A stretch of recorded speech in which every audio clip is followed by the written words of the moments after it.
আসসালামু আলাইকুম এভরিওয়ান। তো দেখেন মার্কেটটা কিভাবে চলে।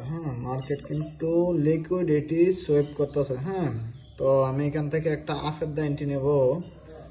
এই যে মার্কেটটা লিকুইডিটিটা সোয়েপ করতেছে, তো লিকুইডিটিটা ফুলফিল করা হলেই এখানে যদি রিজেকশন রাখে তাহলে আমি এখান থেকে একটা আফের জন্য এন্ট্রি নেব। বাট লিকুইডিটিটা সুইপ করে মার্কেট স্ট্রং ভাবে ডাউনে পল হয়ে গেছে, তার জন্য আপে এন্ট্রি নেওয়া যাবে না।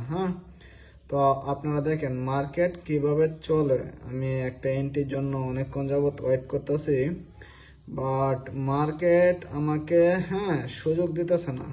তাই আমি এন্ট্রি নিতে পারতেছি না। তো আপনারা দেখেন মার্কেট কিভাবে সুইপ করে। মার্কেট কিন্তু এখানে দেখেন কিরকম একটা জোনে করছে। দেখেন আপনারা, আমি ড্র করছিলাম, এটাকে মার্কেট ব্রেক করে ফেলাইছে। তো ব্রেক করে এখানে কিন্তু একটা স্ট্রং এফবিজি আছে। এফবিজি আছে, প্লাস এটাকে ব্রেক করছে, প্লাস অ্যাব নর্মাল ক্যান্ডেল দেওয়ার পরে একটা কালার চেঞ্জ প্যাটার্ন আসে অটোমেটিকলি এমনিতেই, প্লাস এটাকে একটা জোন ব্রেক করছে, সেই লজিক আছে, এবং এফবিজি আছে, এবং অ্যাব নর্মাল ক্যান্ডেল সেই লজিক অনুযায়ী কিন্তু এখানে একটা রিভার্সাল প্যাটার্ন আসার কথা ছিল, তো আসে নাই। মার্কেট কিন্তু পরপর দুইটা ক্যান্ডেল ট্র্যাপ করছে। তো মার্কেট তার ট্র্যাপ কখনোই করতে পারে না, তার জন্য আমি আফে একটা এন্ট্রি নিয়ে নিলাম। মার্কেট দুইটা ট্র্যাপ করছে, এবং এখানে একটা দেখেন স্ট্রং একটা লেভেল আছে। তো আমি একটা হরিজন্টাল নেই, হরিজন্টাল নিলাম। তো আপনারা দেখেন হরিজন্টালটা আমি এখানে ড্র করে দিলাম। এই জোনটার মধ্যে ড্র করলাম, এখানে জোন আছে, প্লাস পরপর দুইটা ক্যান্ডেল মার্কেট ট্র্যাপ করছে। এইখান থেকে মার্কেট লিকুইডিটি সোয়েপ করে উপরে যাওয়ার কথা ছিল, এবং এটা রিভার্সাল প্যাটার্ন হওয়ার কথা ছিল যেহেতু আইসে বসছে। তো দেখেন এইখানেও কি মার্কেট ট্র্যাপ করতে পারবো? আপনারা কি ভাবেন মার্কেট কি বারবার ট্র্যাপ করতে পারবো? যদি এটা ট্র্যাপ করে, এর পরের ক্যান্ডেল আমি চারটে এন্ট্রি নেব যদি এটা আমাকে মার্কেট লস দেয়, যদি কোনোভাবে। আচ্ছা, যেহেতু এটা লস দিছে, আমি আরেকটার মধ্যে কয়টা এন্ট্রি লইছি, পাঁচটা ছয়টা এন্ট্রি নিয়ে নিছি। দেখেন মার্কেট কিভাবে ট্র্যাপ করে, দেখেন আপনারা। তো এই যে দুইটা ক্যান্ডেল ট্র্যাপ করছে ফুল ভাবে, বাট এটা ফুললি ভাবে ট্র্যাপ করতে পারে না। এটার মধ্যে আমি সেফটি নিলে প্রফিট পাই যাইতাম, বাট সেফটি নেই, নাই প্রফিট পাই নাই। তো এটা তো ইজিলি ভাবে প্রফিট দিতে হবে মার্কেটের, আর এটা কখনো মিস হবে না।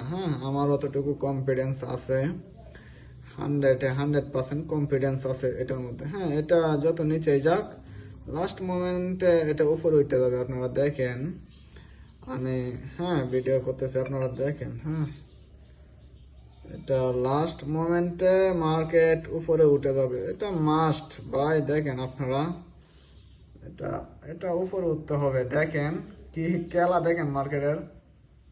হাই হাই, দেখেন কি, আমি বলছি উপরে উঠতে হবে লাস্ট মোমেন্টে, উঠছে। আচ্ছা দাঁড়ান, এটার মধ্যে আমাকে লস দিছে না। এখন দেখেন মার্কেটকে, দেখেন এখন আমি কি করি।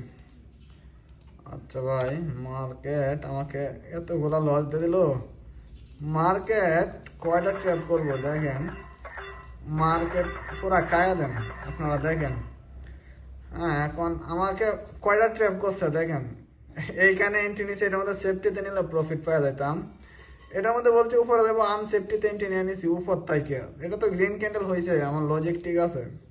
এটা তো হবেই, মানে এটা আমার এন্ট্রি মিস দেওয়া, মানে পৃথিবী উল্টে গেলেও আমার এন্ট্রি মিস হবে না। যদি এন্ট্রি মিস হয় তাইলে ভাই বাড়ি ঘর বিক্রি করে মানে এয়ারপোর্টের ক্যান্ডেলে ধরে দেন, বুঝতে পারছেন, রেডি করা আছে। তো দেখেন মার্কেট এটা আমাকে মিস দেওয়ার ক্ষমতাই নাই ভাই, যত কিছুই বলেন। দেখেন এটাই হলো মানে নলেজ। আপনারা দেখেন এটা হলো গিয়া নলেজ ভাই। মানে আপনাদেরকে আমি বলছি মার্কেট লস দেয়, কোন জায়গাগুলোতে লস দেয় ওইগুলো বলছি, কিভাবে মার্কেট কি করে কাজ করে ওইটাও বলছি। আমি জানি ওইটার মধ্যে লস দিবে, আমি কিন্তু সেফটি খুঁজি নাই, কারণ আমি জানি আমার কাছে নলেজ আছে। মার্কেট কতটুকু আমাকে প্যারাশানি দিবে বলেন, মার্কেট কতটুকু আমাকে ডিপ্রেশনে পালবে বলেন। তো আমি জানি মার্কেট লাস্ট মোমেন্টে হলে ওইখানে যাইতে হবে। তো এটা হলো নলেজ ভাই। এরকম নলেজ যারা শিখতে চান এবং যারা হ্যাঁ সঠিকভাবে এটাকে আয়ত্ত করতে চান, ট্রেডিং থেকে একটা কিছু করতে চান, তাদেরকে বলবো ফার্স্ট অফ অল ভালো একজন মেন্টর সাজেস্ট করেন, তারপরে ট্রেডিংয়ে আসেন। আর হুটহাট করে আইসে মার্কেটে ঢুইকেই ভাই এন্ট্রি নেওয়া শুরু করে দেন, ওইটা ভাই কোনো ট্রেডিং না। তো সো আল্লাহ হাফেজ।